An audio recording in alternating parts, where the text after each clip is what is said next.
I came across a website called the Africa Leadership Group, and this website, I saw a lot of things that drew my attention.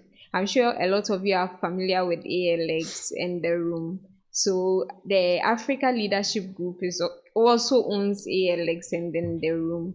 And they made a bold statement that they want to raise or develop about 3 million ethical entrepreneurs from the continent. And the interesting thing is that they said they want to do it with speed and with skill. And it brings to mind a lot of discussions that have come concerning our continent's the growing population. While some people have seen it to be a risk, others have also seen it to be a great resource that can be utilized. So this surging population serves as a clarion call, urging leaders to turn this potential into something great, which is a resource. So today's context, we are going to discuss the topic, the surge in Africa's population, an urgent appeal for purposeful leadership. And let me say there's a little bit of Sankofa this morning. We've gone back to two of our guests that we started this leadership conversation with. I have here Richmond. Hello. You're welcome, Richmond. Thank again. you very much. And then Sylvester. Yes, good to be here again. Yes, it's always good to have you. Yeah. So you could see that we are all cloned in TGLC t-shirts. We recently celebrated our 5 years anniversary. That was in October. And what a way to showcase this t-shirt or showcase TGLC to the world and through these conversations that we've been having. And we want to thank you for always giving us the right suggestions, for following and for liking all the episodes so far. So Richmond is the founder of the Ghana Readers Association. He's also a fellow with the education sector here at the Grace Life Leadership Center. And then Sylvester is a consultant, Africa Business, Africa China Affairs, and then a president of the education sector here at the Grace Life Leadership Center. So 2 men with big posts. We beg you. Yo, there's no begging me. It is what it is. They are really experts in their various Big fields. post with empty pockets. Oh, Exactly. oh, I doubt. You I doubt doubt. that, right? I doubt. Well, we hope that I the doubt. big post will bring more money. Yeah. Yeah. But we are not looking at your pockets. We are looking at the ideas that you Right. bring to the Okay. table, and we know you are full of it. So I think after here, I'll go and use my idea to buy some gobe and I can Exactly. and say, please, My I ideas will pay for my want, bills. I want 3,000 cities of gobe. I Yeah. don't have money, With your I'm like, ideas, Anyway, yeah. that's important. Yeah. So, Do you guys remember when the Ghana card, we started rolling it Yes, out, and yes, then here in everybody Ghana. said, "Oh, you can buy everything with Ghana Ghana card. card. Just go to the filling station, and then after getting your tank filled, pay with your Ghana card." Yes, the That challenge. was serious. It was interesting Well, challenge. Richmond, what were some of the things you heard about it? Oh, I thought Ghana card would pay my school fees. Oh. Like, they were like, oh, with Ghana card you get access to scholarship. Of course, that was total ignorance. The height- It was rather a requirement to get some scholarships, not necessarily having a Ghana card.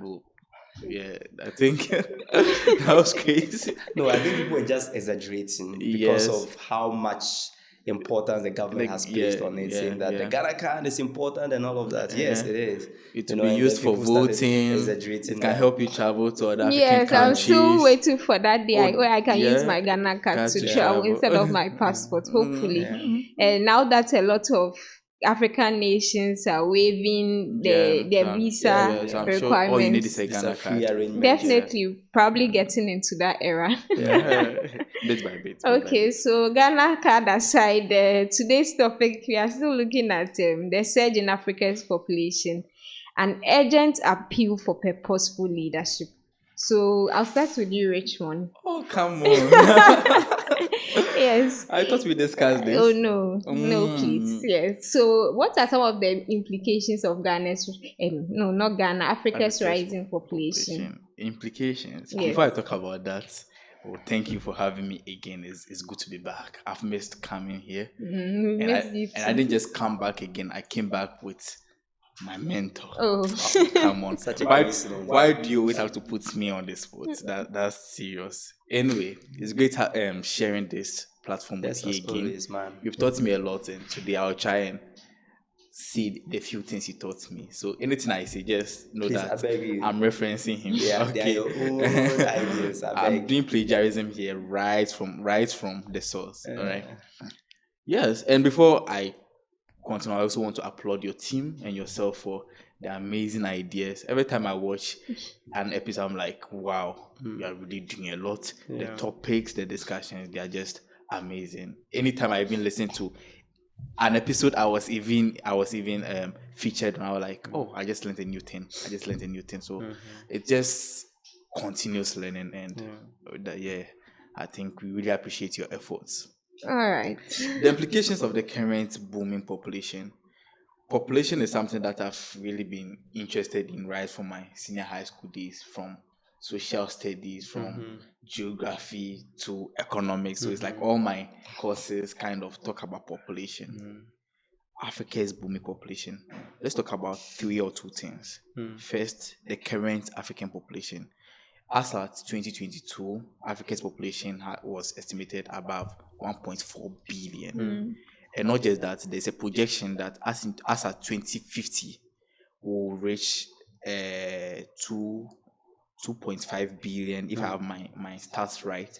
And that would be 26% of the estimated or projected world population as at 2050. So as at 2050, Africa is going to own more than one quarter of the world's population. Yes, so we would have the largest and youngest population. Yes, And a lot of youth. that's a big deal. It's easier said than actually thinking about it, that Africa is going to lead the world in terms of population, in terms of people, in terms of numbers. Now there are two things I'll be tackling. Let's talk about the good news and the bad news. But I'm a bad news person, so let's discuss the bad news first. Okay. As I said earlier, from my social studies class to my geography class to my economics class, we all talk about the negative effects of population, the rapid population growth. We talk about unemployment. We talk about pressure on social amenities. We talk about stuff like low quality and standard of life, and we try to explain them just to get some marks in our test. But it's dangerous as we thought of. It's dangerous as we always knew it to be. Okay, having a whole population, a new population, a rising population in our current standards, in the current issues that is going on in Africa, is something that we should take care of. It's something that we should try and look at it in a more intellectual perspective. Let's talk about my normal economics lessons. Let's talk about scarcity. Okay. In economics, we talk about scarcity being limited resources and unlimited wants and demands. Talking about a population where we have resources that don't meet the demands of this population. Exactly. There are a whole lot of things that can happen. There are a whole lot of problems, and there's a whole lot of issues. We won't like to go there, trust me. And as a person who has a lot of hope for Africa, a lot of belief in, let's say I'm an optimistic person. So let's put the bad news down and talk about the good news. And I would like to reference this lovely man, a man I've really learned a lot from, the former General Secretary of the United Nations, our very own Kofi Annan, Yes. when he said Africa's demographic dividend is a blessing in disguise. And I believe him when he says that this population, even though of its possible negative influences and effects and negative impact it might have on Africa, there is hope for Africa. Having this 26% of the world's population as at 2050 is going to be one of the biggest advantage Africa can have. Okay. We're talking about scarcity, talking about limited resources. Now we are going to have unlimited resources when it comes to human resources. Yes. And I believe, as a Ghanaian and African, that if our leaders are going to put in purposeful leadership, right leadership, trying to channel this as an opportunity for growth, trust me, Africa, the implications of this population in Africa is going to be massive. It's going to be great. And we can't wait for such an era. Yeah. All right. So, Sly, how about you? You have joined, I mean, in the first place, TGLC believes in Africa's potential Right. and believes that the population, we can rather see it as a resource. You've joined us in preaching this message. Yeah. You've done a couple of work in the area around Africa, China. You know how things have gone. You've lived in a country with a large population, that's China. Yeah. So, from your end, what do you think are the implications, seeing that Africa is nearing there? Yeah. Yeah, this topic I think couldn't have come at any better time than this, where all the projections are, indicating that there's a ballooning, and a surge in population. And it's a very important topic, like I was telling you earlier before we came on Yes. set. And also for me, if there is any reason why political leaders in Africa, business leaders in Africa, faith leaders in Africa, and all leadership across, if there is any reason why they should sit up, then it is because of the surging population. Yes. If there is any reason, in fact, it is one of the biggest reasons, and probably we'll delve deeper and know why. Now, yeah, it is true. Africa is currently the most populous continent, I think, right now, probably, maybe. After Asia. Oh, yeah. And statistics show that most of the continents and the countries are declining. Population in China is actually declining, which I know they are aging more than the young people. Europe has also declined. And so Africa is now rising in population. And it's very interesting, according to how the trajectories have been. It looks like anywhere population has surged, according to global development, development and economic growth has happened. Really? Yes, it's very interesting. Okay. Europe, Yeah. Asia, we've seen that. Now it's time for Africa. Now the question is, are we going to leverage this to make it Africa's time indeed, or it is going to escape the opportunity? So it's like opportunity moving. Is Africa going to take advantage? Right. Having said that, the implications, I think it's actually straightforward. We don't need to tell our leaders what the implications are. They know. Let's just use even a household, scenario for discussion. If you are having more children in the house, what does that mean? If you are living in a one-bedroom with your wife and the firstborn comes, what does that mean? It means that you are now going to share the space, one bedroom with 3 people. Yes. It means that your salary is now going to be shared by 3 people. Food meant for 2 will now be for 3. Very good. And then you can think about having 3 people. Yes. What does that mean? It's simple. Let's take this analogy to the national point of view. What it means is that we are going to need more food to eat because there is more mouths to feed. Yes. Simple. We will need more roads to ply on. Yes. We will need more water to drink. Yes. The children will need places to go to school. Yes. People will fall sick. They will need hospitals. So more infrastructure. It's simple. I think the implications are clear. Nobody should be told. Except that it looks like our African political leaders are probably turning a blind eye to it and not knowing what the danger is if we don't take advantage, like you rightly mentioned. And this surging population is actually either a blessing in disguise or a curse in disguise, actually. It depends on what we are going to do. There is an opportunity for us to either turn this into a blessing or a curse. And in fact, also about the youthful population, which I'm sure we'll talk about. Africa by 2035 is projected to have the largest and youngest youthful workforce, labor force in the world. What does that mean for development and economic growth? I think these are the statistics. These are the realities on the ground. The implications are that we will need to have purposeful leadership for me. Okay. Excellent. Yeah. So we want to send a message out there to our African leaders and to private people who want to take up this task, just like the way Africa Leadership Group is doing. So for people in this category, how can these implications be addressed to ensure sustainable development and resource management? Let me guess, you're coming to Richmond me. will You're take coming it straight to first. me. All right. As I said earlier, it could either be a blessing in disguise or a curse, we all know.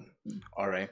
And if you want this to be a blessing, there are measures that we have to put in place. I loved Sylvester's analogy about living in a household, expecting more children. There's a lot to do. You don't just sit down and having 3 children and you're feeding them with the same food you serve for 2. Yes. All right. There should be something to be done. And when we are talking about population, we are talking about human resource, we are talking about human capital. We have to do a lot to develop these. And what I'm talking about is education, training, skills training. Yes. Okay, we should invest so much in our education.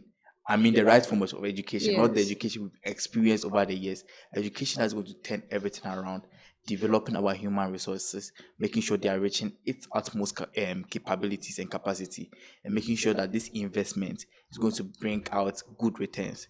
This investment in education, this investment in the development in our human capital, in the long run, is going to make this a blessing. Talking about education and other things, yes, as we are developing these people, we can't just be sitting down, applying the same routes, the same unconstructed routes. Hospital, right now, even with our normal population, we have hospitals that don't have beds. We have hospitals that can't contain patients. We have schools that can't even give people a place to rest their head. Okay, so we are talking about booming population. We are talking about developing these human resource. I think there should be investment in our infrastructure, making sure that it's up to date, making sure that it's going to cater for the upcoming generation, making sure that it's going to cater for the booming population, making sure that all these investments is going to match our development, our growth. If we want this again to be a blessing, then these are the things we should do: investment in our education and investment in infrastructure. We can talk about all other points later, but first, let's educate our population, let's develop them, and let's also talk about our infrastructure, make sure that they will match the developing population. Okay, before I come to Sly, all these things that you talk about, one may argue that they are already in place. So why aren't we seeing the kind of results we want to see? The point is, we think it's in place. Okay, it's one thing to think about acting, it's another thing to be acting, it's another thing to make sure that your actions are producing results. Okay, there've been a lot of, oh, let's construct more schools, let's construct more hospitals, but the more the day in day out realize that yes, there's development, but it's not matching these needs, it's not matching these wants. Day in day out, people are dropping out of schools because they can't pay for school fees. People are not getting places to sleep. I'm in University of Ghana. The non-residents are more than the residents on campus. It shouldn't happen. It shouldn't happen. There's no way a school should have more non-residents than residents. It shouldn't happen. But this is what's happening in Ghana. Okay, so let's just come out from our illusion that, oh, we are doing the right thing, oh, we are doing this and that. Let's make sure that this is planned, this is strategic, this is producing the right results. Okay, very well said. Sly. What's the question again? How we can address the implications to ensure sustainable development and resource management? Yeah, even before I touch on that, in case somebody is still doubting whether we are making up that population is surging, let me just give you another statistics, right? According to the current population census, right, 2021, I think, Ghana's population is currently more than 30 million plus. Yeah. And this is 5 times since 1960. Around 1960, Ghana's population was just about 8 million, around 8 million. And right now it's 30 million. More than 5 times growth. You know? That is crazy. Yeah. And so it is true that population is surging. And if we don't have a plan in place to take care of this surging population, then we are in for doom. Now, how do we take advantage of this? I think this is a very broad topic, actually, broad question, but we can look at it from different perspectives. Now, for me, one of the biggest advantages, is the youthful demography, the youthful aspect of it. Yes. And many people have spoken about labor force and all of that. But for me, since leadership is one of the biggest problems of Africa's development, I see the current population surge and in the youthful aspect of it as an opportunity to influence a new generation of leaders. Okay. For me, that is the biggest, the happiest part of this surging population. It means that we have more young people who are not polluted, quote and unquote, Okay, yes. that we can wash, produce as leaders for the future. That's for me what it means. Because the current generation of leaders we have are leaders who have been produced years back. Yes. So current President Akufo-Addo is about 76 years. It means that, in his 20s, so many years back, even former President Mahama and all of these people.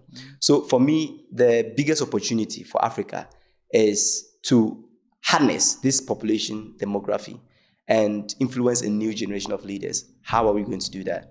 And that is why I'm always excited about projects like the Grace Life Leadership Center, which is intentionally trying to take advantage of this youthful opportunity, And so we will need more of such initiatives, like you rightly mentioned earlier.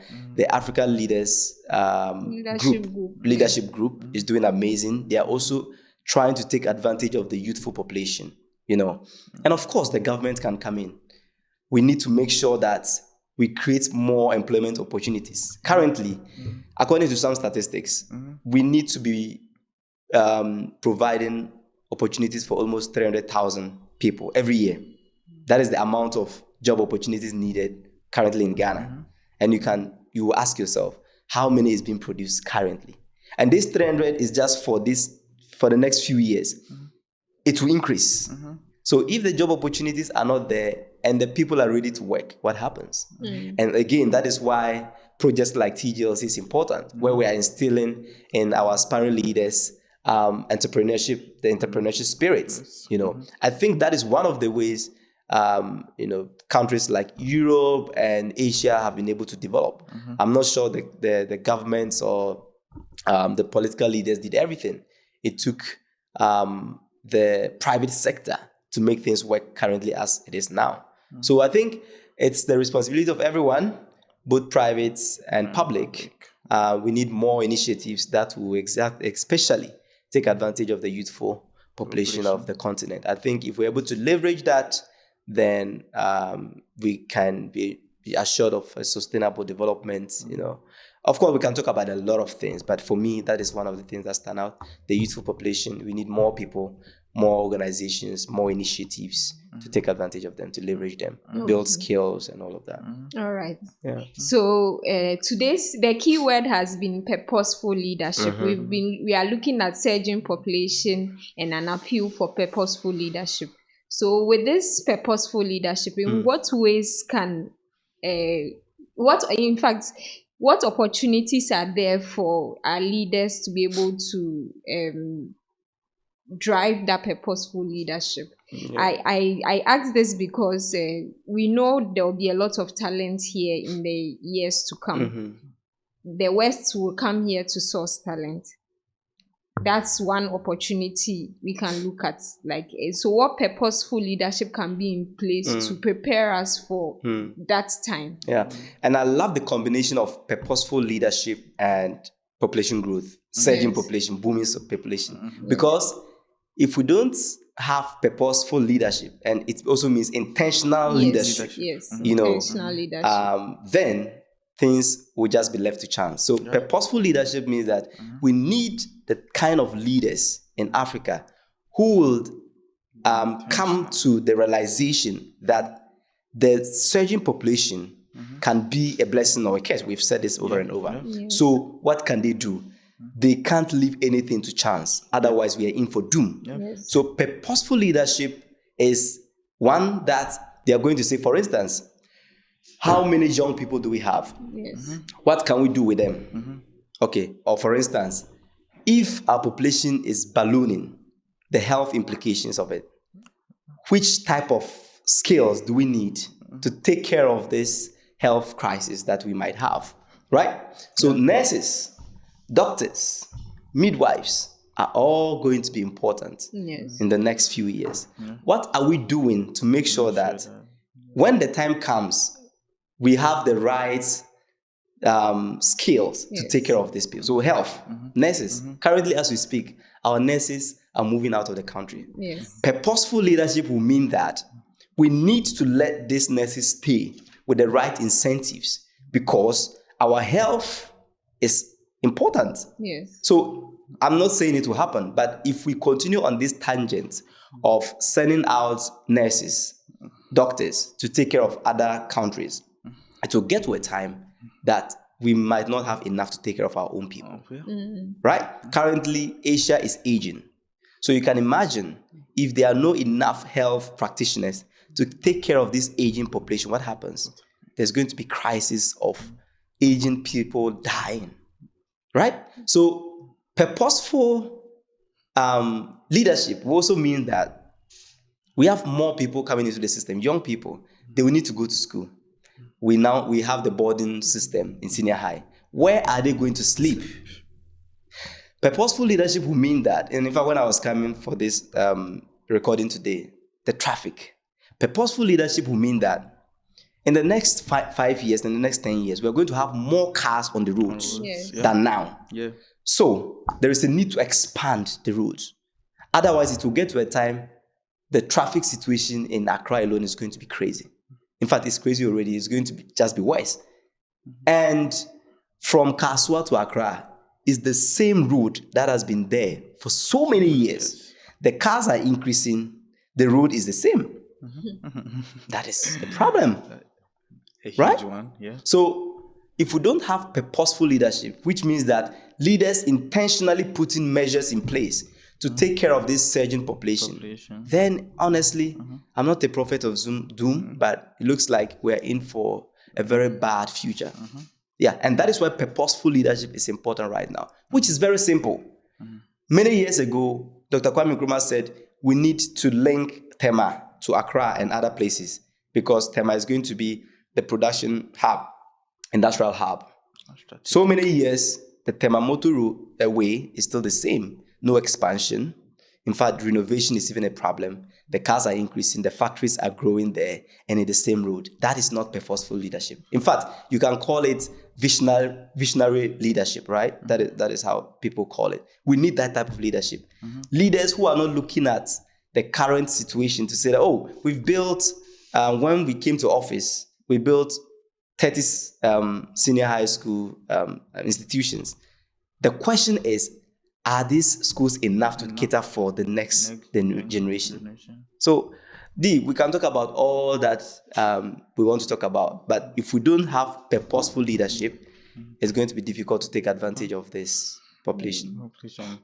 Thank you very much. Like, you almost touched on all my points, and I really love your idea about purposeful leadership being intentional leadership. Yes, intentional leadership. The same intentional leadership or purposeful leadership can be leadership with clear vision, purpose, and not just that, but aligning our actions and decisions to that purpose. Yeah. Okay, so it's very easy to have these visions of where we want Africa to be and how to satisfy the booming population. But we have to make sure that these actions, these strategies, these thoughts are being put into the right action to create opportunities for this population. Just recently, or should I say this year, more Ghanaians have moved out of the country than any other year. You can say that again. Everybody, the Terminal 3 has really seen lots of Ghanaians, all right? And everybody seems to be moving to seek greener pastures. Yes. And I had this funny thought last night. I was like, Africa, when you come to Africa, we have the majority of our countries having flags that have green in it. We have from Ghana, Guinea-Bissau, Nigeria, our flags has green, showing the greener pastures. But we are moving to countries with red and blue flags. And I was like, very serious? The greener pastures is in Africa. And we are living. Why? Because there's not enough opportunities for these populations. Okay, we have nurses, we have teachers here, but they're not receiving good how should I say, returns of their investments into their own education. Becoming a teacher in Ghana, a nurse in Ghana, or even in other career or profession in Ghana, it's not easy. Then you start working and you're not receiving the right returns. You have a family to cater for. You have yourself, your future to look up to, and all of a sudden you are not finding your way out, you really move it. You really move to any other country. So sometimes I don't really judge people who are trying to run away from their motherland. Now we have most of our people being refugees. You can't blame them. Yes, we can never blame them. But what's the problem? There's not enough opportunities, and now we are now projecting a 2.5 billion people in 2050. We have to triple our steps, not just double, triple, making sure that we are solving current problems and solving future problems. Because what Slide just said, our roads, our schools, there is a lot to be done. Let's make sure that the investments are being put in the right direction. And that's what purposeful leadership is that we are having a clear vision and purpose and making sure that we've aligned our actions and steps into satisfying these. And that's purposeful leadership for us. This is what we should be doing. And this is what I pray our leaders will do. And let's pray that the black star in the Ghana flag that stands for the hope of Africa will really be fulfilled. Yeah. Okay, so a few days ago, I read an article by the the Economic Intelligence Unit. They are group based. EIU? EIU. They are group based in the UK, and they predicted that Africa is said to be the world's second. It's going to experience growth, like in terms of growth in 2024. So I was happy. I delved into the article and then I read further. And whilst I was happy, I knew there are things to be done to be able to achieve that, according to the research that has been put out there. So, Sly and then Richmond, what strategies or policies can be implemented to ensure that we are able to align leadership with the well-being of the populace? I'm sure Sly wants to go. For me, so it looks like it's the same thing that we are talking about, right? But in different ways. Yeah. Policies and all of that. Yeah. I think so far African governments are trying their best. But for me, these policies that they have, for instance, they call it planting for food and jobs. Yes. And that for me is their own idea of solving hunger and also providing jobs for young people. These are policies in place. We have the U-Start policy that the current government in Ghana has implemented just to kind of spare youth entrepreneurship, right? Yes. Policies like the NHIS, policies that seek to take care of the different aspects of the population, right?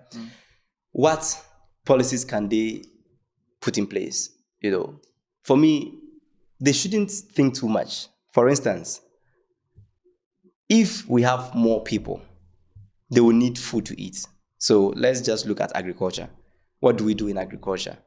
It means that we need to produce more food and less dependent on importation, because it's the importation partly that is going to cause the inflation. So let's just take, for instance, the agriculture sector. We need the country to come up with policies that would farm more, that will produce more food for the people. No matter what policies, it can be in maize or yam or whatever. It's simple. They should just roll out those policies.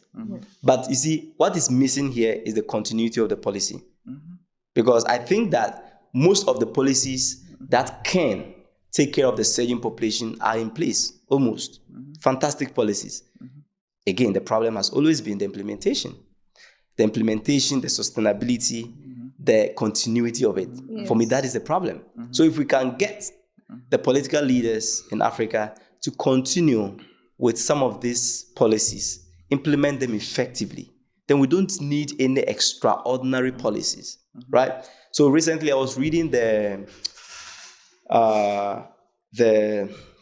budget, the 2024 budget. Yes. I downloaded the document and I was reading it. Fantastic ideas. For instance, the government is planning to go into poultry farming, go into, I think, maize,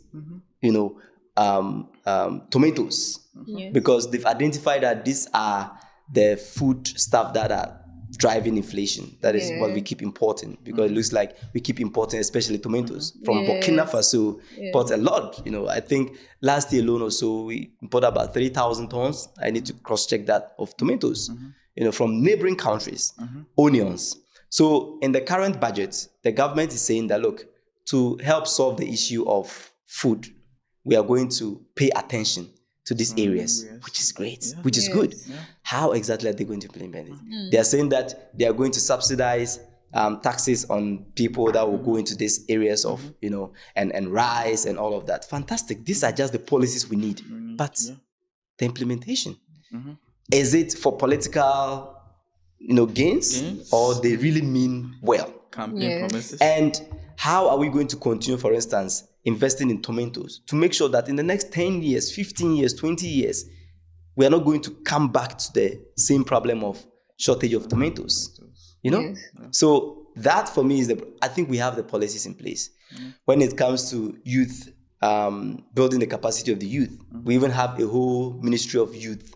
I think so, maybe. Yes. And whole Ministry of Youth. Ministry of Youth and Employment. That is supposed to cater for young people. And that's supposed to include the surging population of young people. They have a lot of policies, entrepreneurship policies, and all of that already in place. What is lacking, I think, is implementation and continuity. National Entrepreneurship and Innovation Program, NEIP, is in place already to take care of entrepreneurship and innovation of young people in the country. Is there. But why are we still not experiencing the rate at which these projects or policies are supposed to bring us the needed effect, right? So it's there already, but what's the problem? Continuity, implementation, And maybe the other aspect that I think we can look at is, which I spoke about earlier, that private sector should take care of the young people, the youth, like what TGLC is doing. We need more of Africa Leadership Group. We need more of the Grace Life Leadership Center. We need more of the diverse youth-focused projects. For me, that is on my heart.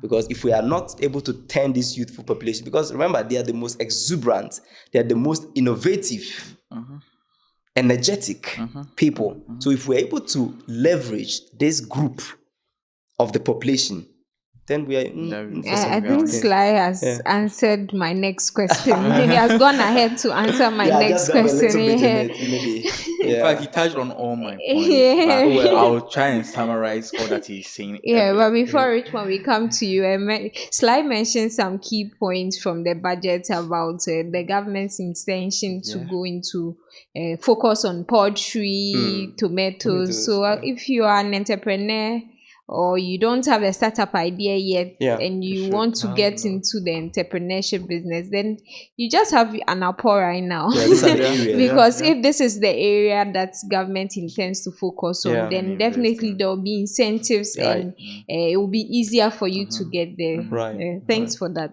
Richmond. As Sly earlier noted, African countries, African governments, African leadership, I would say they are trying their best to cater for these needs.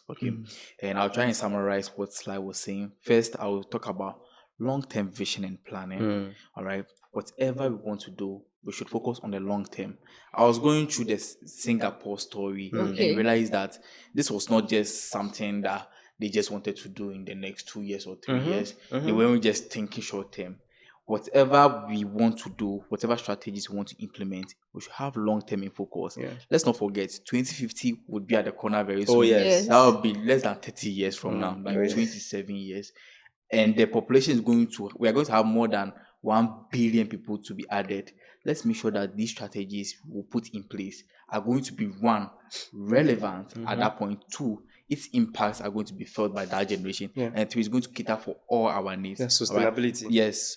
So that it wouldn't be like the population is adding to the current burden we are having. We won't be able to carry that across. Trust me. We won't be able. Talking about long-term vision and planning, I made note of what I was saying, and I think youth empowerment should be in focus. Currently, even in our current generation or current population, we have over 60% of our population under 25 years. That should tell us something. We have a very young population. These people are creative, innovative, and if we are going to channel them right, we are going to develop their leadership skills, we're going to develop their skill set, we're going to make sure that we are investing in their education and training. In fact, entrepreneurship, we're going to get them into entrepreneurship. As he said, the private sector should try and level up, try and make sure that we are putting this beautiful population to the right use. One, is going to benefit us. Two, is going to contribute to our overall long-term planning. So having this long-term planning, we should talk about one, our youth. Two, let's talk about industrialization.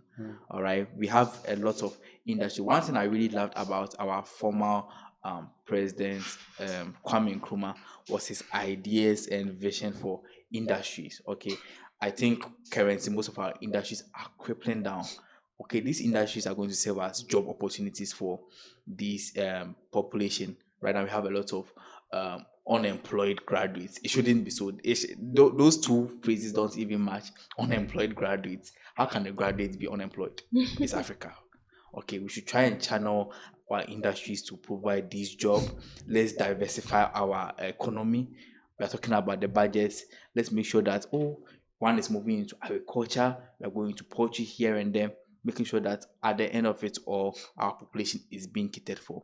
And I'm sure at the end is gonna be great. When you mentioned the Singapore story, it reminded me of something I watched a few days ago about the Albania story. Maybe it's something viewers you can look at. So I understand that Albania was closed for about 40 years. It was closed to the world. They had a leader who was quite autocratic and closed the country to the world for over 40 years.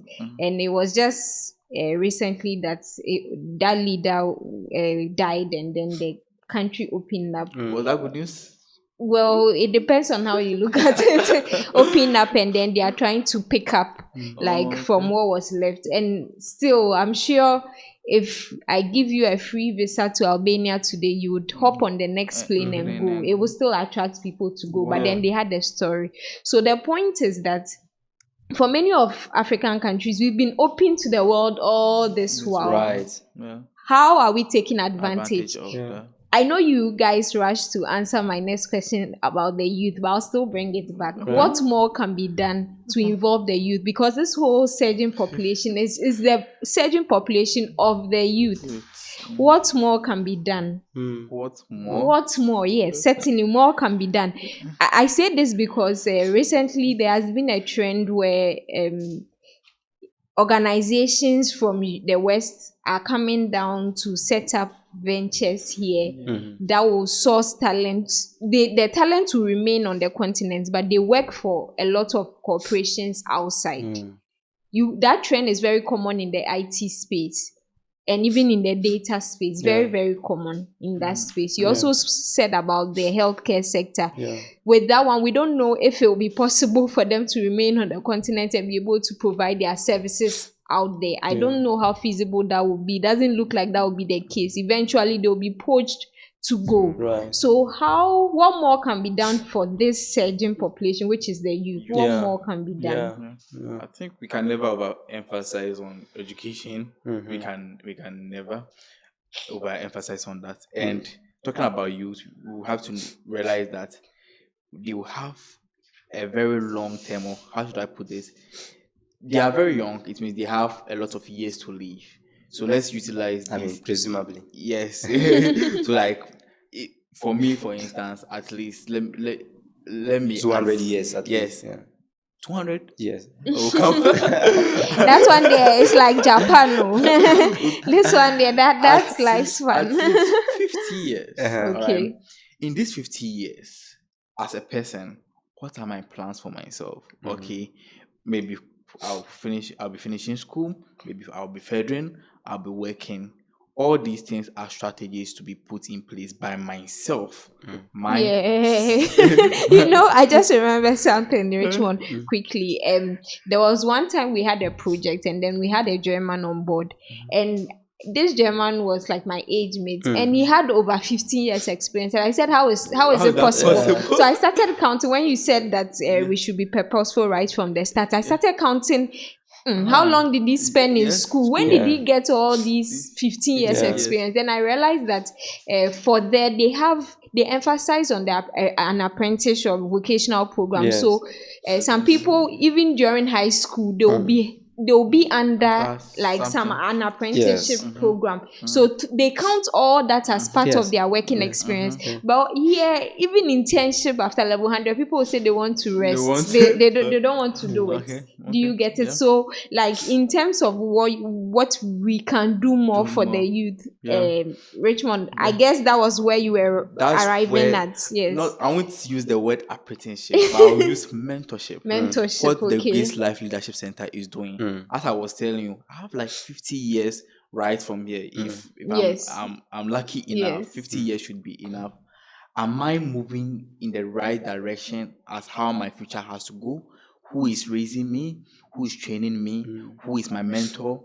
Which organization is putting investment into my future to make sure that at the end it's contributing to the greater good for Ghana and Africa? This is what we should be doing for the youth. Let's mentor them. Let's raise them. We shouldn't leave the youth to themselves. Now the social media age is becoming worse. The social media that has to be a right tool for us. It's not serving its purpose. And I believe one of the answers to this is mentorship.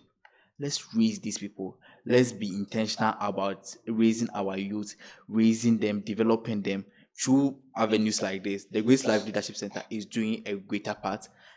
Most organizations should join hands doing these things, raising these people, one, to be leaders, to be entrepreneurs, three, to set them on the right track of their career. And I believe it's going to help. These are the things we can. Oh, okay, Sly. I want to chip in something before you talk. Problem. I want you to see it in this direction. So me, I'm very big on the role the private sector can play. Right. Because I believe the government will not be able to shoulder all this burden. Yeah. So this purposeful leadership, viewers, it extends not just to the leaders we've put in government, but also leadership within the private space, private sector space. So, Sly, my question is, in terms of what more can be done, what more do you think the private sector can do for our youth? In terms of what more can be done, what can they do, right? So I have this utopic view of how mentorship should be done. Okay. And in fact, there was a time I named it Mentor Them Together. Okay. Like that was like, so where we would have mentorship done on community basis. Okay. So in every community, we have people who have achieved, a lot, or who have experienced a lot, who can kind of mentor young people around them. So I'm like, how about if we have people who are interested in every community? So maybe let's say in a community of 3,000, we have, let's say, 50 people who have made it in life, quote unquote. Okay. They should be able to mentor people around the same community. That's true. Right? Yes. You just take 5 people or 2 people and follow their life. The same will be done in another community. So we are building that kind of communitarian mentorship. That is like a utopian way of doing it. Yes. If we're able to achieve something like this, then at least we are sure that the youth will not go wayward. Because if we are not doing anything with the youth, then the devil will do something with them. Yes. Yeah. So that is like, if you ask me what more can be done generally, because these young people can channel their energies in different ways. Yes. Yeah. So it's everyone's responsibility. While we are talking about their need for work to earn, we're also talking about their morals. The government cannot ensure the morals of these young people. They are sitting somewhere and they can only provide maybe the job opportunities or other opportunities, education opportunities, So the morals, who is going to take care of it, right? Their integrity, their truthfulness and all of that. So it's the responsibility of everyone, But when it comes to the private sector, I think they are doing some amazing job already, We are talking about companies, individual companies. They are talking about multinational companies, who are taking advantage of the youthful population, like we are talking about, who have built companies, like ZPay. ZPay, I don't know how many people they've employed, how many of them are youth, We are talking about, Magdan, having his salt company. Are talking about different companies are doing amazing things already, right? So for me, what can be done more is that intentional, coordinated approach to leverage the youthful population. We're not talking about the general employment opportunities that have been given, but beyond the employment, what are these companies also doing to help these young people achieve their potentials in life, right? I think they should go beyond that. Where, let's say you have 20 young people working in your company. You are not just looking at their 8 to 5. You're looking at the potential that is in them. How you are going to harness it beyond just your company. I think that is what they should be looking at. Where they are going to have a holistic view of who the young person is in the 21st century. What are their needs? What are their wants? What are their talents? And how can the talents be channeled? I think maybe if you are asking for more, that is what the challenge I'm throwing out to the private sector out there. A lot that can be done with the youth. They should also give them the opportunity. They should try them. Sometimes they kind of they don't think the young people can do more.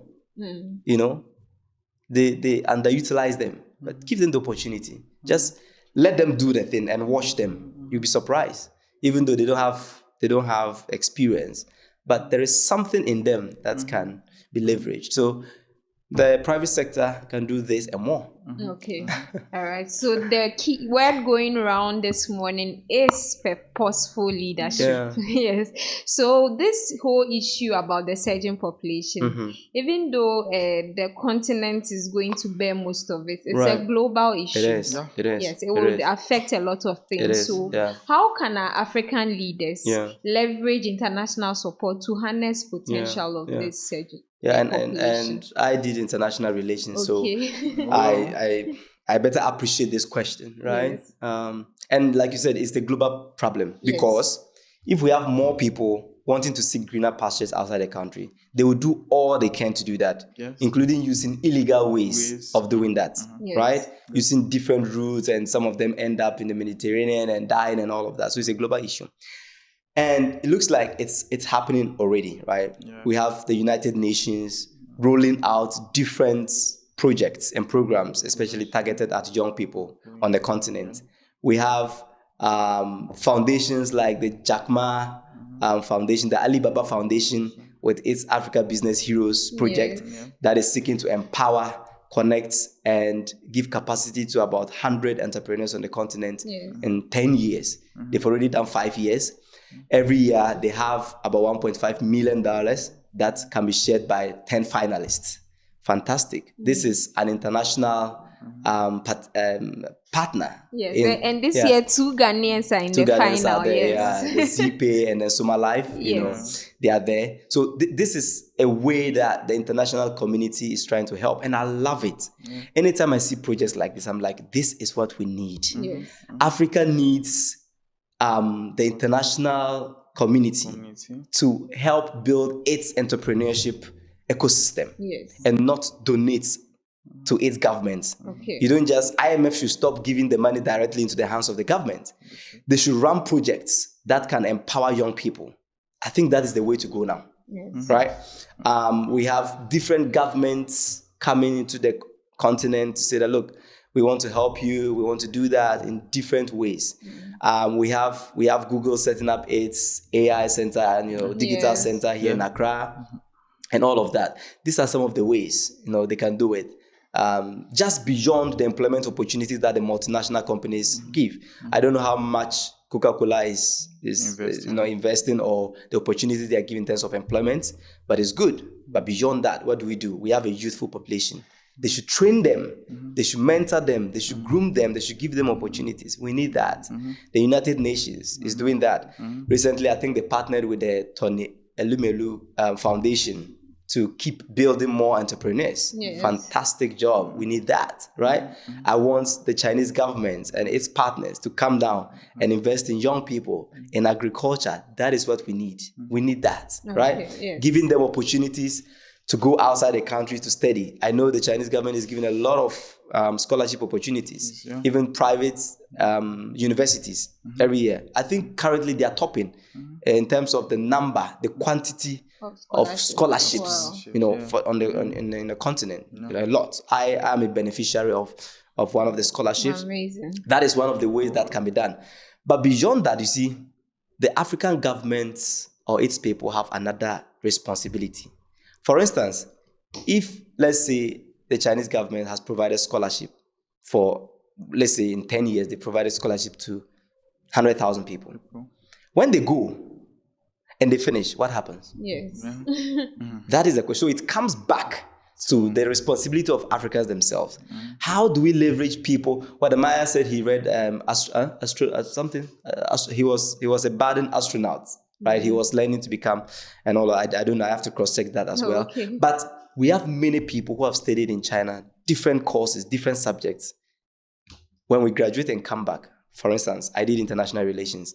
I have some knowledge in Africa-China affairs. Yeah. This time I'm expected to be in the Ministry of Foreign Affairs. Yes. Influencing policy on how Ghana can deal with China and all of that, right? So that is what I'm talking about. How do we leverage these opportunities where the international community has helped us raise our human resource? What happens to them? We have a lot of people who have gone to Cuba to learn medicine. They will come back. What do we do with them? They end up going back. So at the end of the day, the international community can do all they can. Their multinationals can come down, provide job opportunities. Their governments can provide entrepreneurship opportunities. Their foundations like the Jack Ma Foundation will provide all the money. At the end of the day, what do we do? In fact, the ZPay founder, Mr. Techi, I hope he wins part of the 1.5 million this year. Now, he will keep winning some of these donor funds from international bodies. At the end of the day, if our government is reckless in supporting his business, which is headquartered in Ghana, we'll go back to square zero. So at the end of the day, the responsibility, the onus still lies on leadership, the leadership of the continent. Yes, very insightful slide. Yeah, so that's all right. And because of globalization, the world is interconnected than before. Yes. Right? Okay, so it's like we all depend on each other. We are all connected, and whatever is happening in Africa should happen in the world. Okay, as Sly said, brilliant. I like the investment they're already doing here. Just recently, I love the tech surge in Africa right now. It's like Africa is taking its place in technology in the world, and it's lovely. Okay, these are the things that the international community should be doing, and they're already doing. These collaborations are brilliant. But as he said earlier, they can do all that they want. They can do all these things for us. But if we don't sit down and make sure that all that they are doing, we are leveraging it, we are harnessing it, and making sure that it's benefiting us, it's as zero as he said. All right. So there's a lot to be done. There's a lot they are doing, but let's be more focused. Again, that's the long-term vision and planning. Let's be strategic in our ways, and hopefully this population and the future population would bring good news. Yeah, so I'll give you a few minutes to think about your last words. Right. But to our African leaders, this surging population can be more of a resource to us than a risk. Right. We only appeal that you lead with intention, lead with purpose, create the right opportunities for the youth to thrive here. And if there are a lot of international collaborations, make sure you play your part when you're able to receive such support, so that we have students going out who will be more than willing to come back here, because they know when they come back to the country, the opportunities are waiting them. So Sly, your final words on this topic. Final words. I think this topic, we need to discuss it more and more and come up with some more ideas. But the population, the burgeoning population, the ballooning population of Africa can be a risk as much as it can be an opportunity. And we all have a part to play, from the homes to the school to the church, everywhere. Everyone has a responsibility, especially targeted at young people, because they are about 60% of the population of the continent, and that means a lot. If 60% of people go wayward, it means that the entire continent is going wayward. Yes. If 60% of them, are leveraged or are harnessed, it means that there is good news. Yes. And for me, the big deal is in how we harness the youthful population. That is huge. And if we are able to leverage it effectively, then we should be able to also invest or influence a new generation of leaders. The current population, youthful population of the continent, presents a golden opportunity for the continent to have the new generation of leaders we are all yearning for. People who are not corrupt or less corrupt, people who are generational thinkers, people who are selfless in their leadership. This is the time. And TGLC has started doing its part. We are calling on everyone, private, public, to do its part. Because if we don't do anything, we shouldn't expect anything. In the next 10 years, in the next 20 years, in the next 50 years, if we don't do anything about the surging population, then we might be in for doom. But if we do something about it, then the future is bright. Okay, indeed. I thought that was the last words. No, for both of us, no. because that was so brilliant. No. Wow. I really love his points. And I think you also said my last words. So let me give you my last words. Okay. It won't be it is finished as Jesus said, but hopefully this population that we are talking about, you and I are part of that population. All the strategies, all the ideas we are bringing on board, it still ends up to us. It drops down to we, the people of this population. What are we doing? And what am I talking about? I'm talking about self-leadership. We're talking about purposeful leadership today. And I believe our viewers have learned a lot. But we have to also be intentional, purposeful in our self-leadership and making sure that all these international collaboration we're talking about, all these ideas, all these plans or strategies these governments should implement, that if they implement, what are you also doing for yourself?